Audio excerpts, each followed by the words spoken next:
Assalamualaikum warahmatullahi wabarakatuh.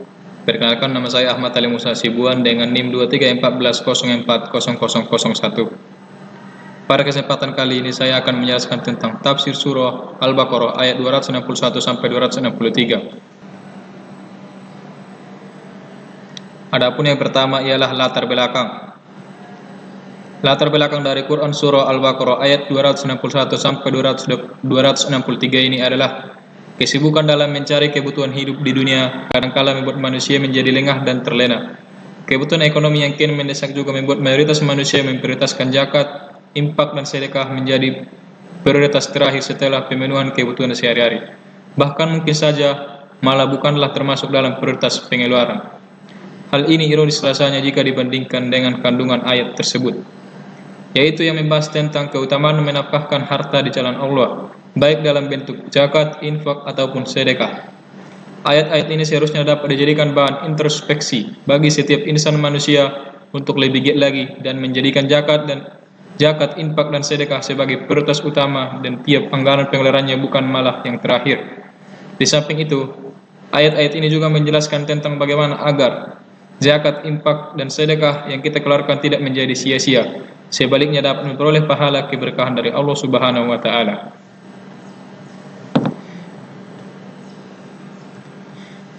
Yang kedua ialah ayat dan terjemahan Quran surah Al-Baqarah 261 sampai 263. Auzubillahi minasyaitonir rajim. Masalul ladzina yunfikuna amwalahum fi sabilillahi kamasali habbatin ambatat sab'a sanabila fi kulli sumbulatin mi'atu habbah wallahu yudha'ifu liman yasha wallahu wasi'un alim. Alladzina yunfikuna amwalahum fi sabilillahi summa la yutbi'una ma anfaqu mannan wa la ajallahum ajruhum inda rabbihim wala khaufun 'alaihim wala hum yahzanun. Qaulun ma'rufun wa maghfiratun khairum min shadaqatin yatba'uha azab wallahu ghaniyyun halim. Shadaqallahul azim.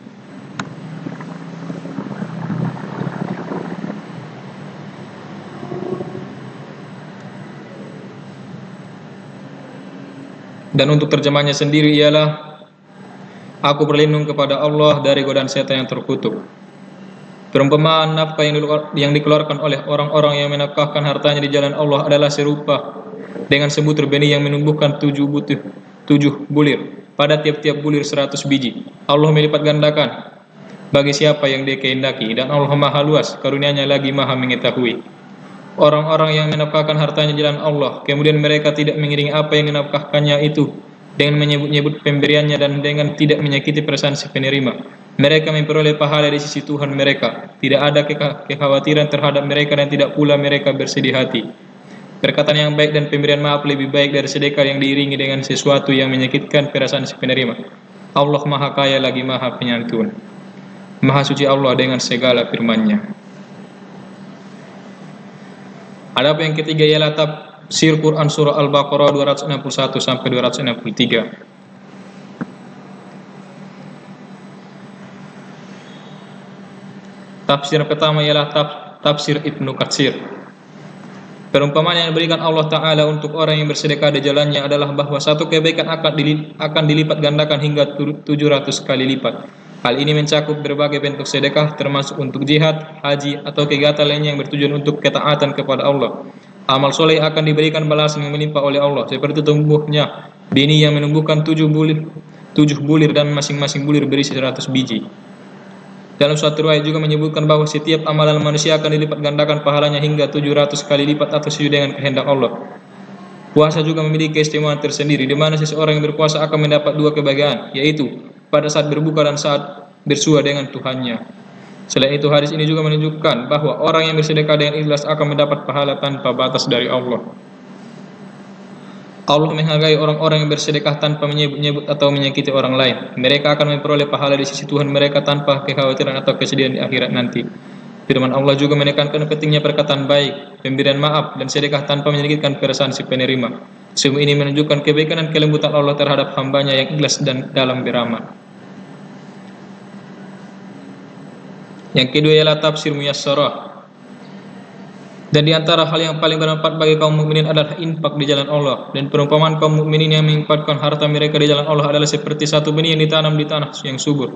Maka tak berapa lama, benih itu telah menumbuhkan bata yang bercabang 7, dan pada tiap cabang terdapat 1 tangkai, dan pada tiap tangkai terdapat 100 biji.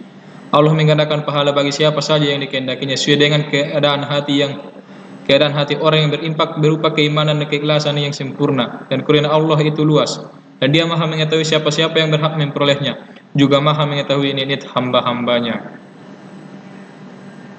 Orang-orang yang mengeluarkan harta kekayaan mereka dalam jihad dan pos-pos kebajikan lainnya, kemudian apa yang mereka infakkan berupa harta benda, tidak mereka iringi dengan mengungkit-ungkit hal itu kepada orang yang telah mereka beri atau dengan menyakiti, baik dengan ucapan atau perbuatan terhadap si penerima yang mengindikasikan dirinya lebih utama darinya. Bagi mereka pahala mereka yang besar di sisi Tuhan mereka. Tidak ada rasa khawatir pada mereka ketika datang kepada Allah, dan mereka pun tidak bersedih hati atas sesuatu yang terlewatkan dari mereka di dunia ini. Perkataan baik dan pemberian maaf terhadap sikap yang tampak dari peminta-minta berupa desakan dalam meminta itu lebih baik daripada sedekah yang diiringi dengan menyakiti hati dan perlakuan buruk dari pemberi sedekah. Allah Maha Kaya, tidak membutuhkan sedekah-sedekah hamba-hambanya, lagi Maha Penyantun, tidak menyelenggarakan siksaan kepada mereka.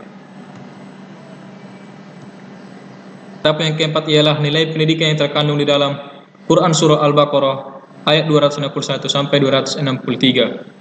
Yang pertama ialah pentingnya sedekah dan amal jariah. Ayat-ayat ini menggunakan metafora untuk menggambarkan nilai-nilai sedekah, menanamkan pendidikan tentang betapa pentingnya memberikan sedekah sebagai amal jariah yang akan mendapatkan ganjaran yang berlipat ganda dari Allah. Yang kedua ialah keberkahan dari sedekah.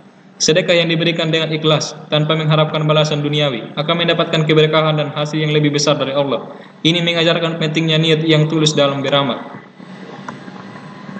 Yang ketiga ialah kebaikan dalam berbicara dan menyampaikan pesan. Ayat-ayat tersebut juga mengajarkan tentang kebaikan dalam berbicara, terutama saat memberikan nasihat atau peringatan. Menggunakan kata-kata yang baik dan penuh hikmah adalah bagian dari pendidikan akhlak. Yang keempat adalah menghindari perdebatan yang tidak perlu. Pendidikan tentang menghindari perdebatan yang tidak konstruktif dan lebih fokus pada perbuatan baik dan penyampaian pesan dengan cara yang santun.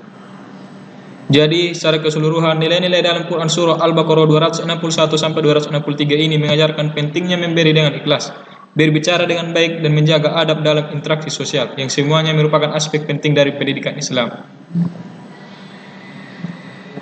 Tentang tafsir Quran Surah Al-Baqarah ayat 261 sampai 263, saya Ahmad Al-Musa Sibuan. Mohon maaf. Assalamualaikum. Apa kata-kata anak?